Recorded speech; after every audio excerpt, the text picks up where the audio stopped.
organizada é aquilo que é chamado Serviço Médico à Periferia. Durante um ano, obrigatoriamente, todos os médicos formados em Portugal têm que sair dos grandes centros, abandonar a perspectiva de realizar uma especialidade médica e ir para a periferia, para centros de saúde ou para caixas de previdência, prestar cuidados à população, todos obrigatoriamente durante um ano.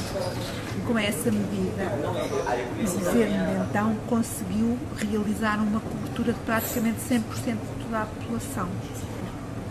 É assim que em 1981, criada pela primeira vez no nosso país a especialidade que na altura se chamou de generalista, é aceita e criada em simultâneo uma entrada em número muitíssimo superior de médicos, chamados clínicos gerais, para prestarem cuidados às populações, ainda que não tendo a especialidade de clínica geral, de generalista ou de medicina geral e familiar, como se veio a chamar anos mais tarde.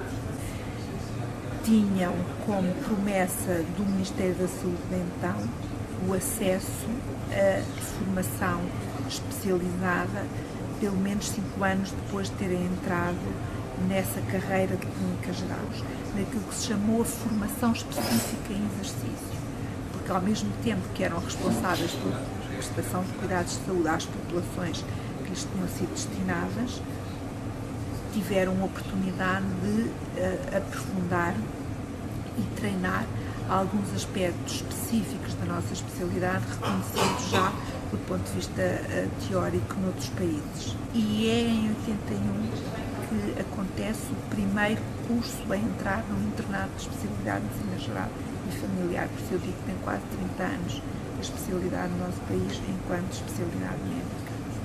Naturalmente, os primeiros anos, como dizia, foi muito escasso em termos numéricos o grupo de pessoas que entrou na especialidade. Nos primeiros anos, porque não havia tradição, não havia especialistas, eram os primeiros, de facto. Todo o internato era passado em meio hospitalar e também uma boa parte do tempo, um sexto do tempo, acompanhando a área de saúde pública, considerada também uma área importante e complementar. À medida que os anos foram passando e tendo-se formado especialistas desta área, foi possível considerar a hipótese de os jovens que iam entrar no internato fazerem uma parte da especialidade na sua própria área.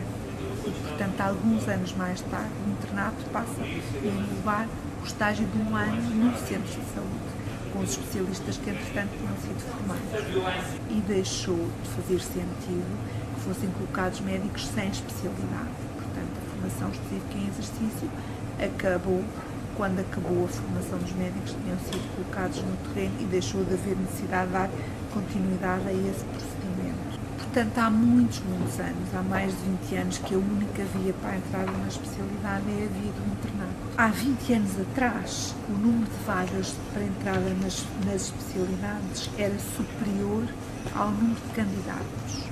E nessa altura, as vagas não eram todas preenchidas. Tivemos rácios de preenchimento à volta dos 85%, 90%, mas tínhamos estabilidade. Eram preenchidas aqueles 85% ou aqueles 90%, mas os médicos que entravam ficavam. Com o decorrer do tempo, o Ministério da Saúde optou por outra política de abertura de vagas e fez coincidir o número de vagas para as diferentes especialidades com o número de candidatos. A partir desse momento, a taxa de ocupação é praticamente 100%, mas a taxa de abandono é da ordem dos 15%.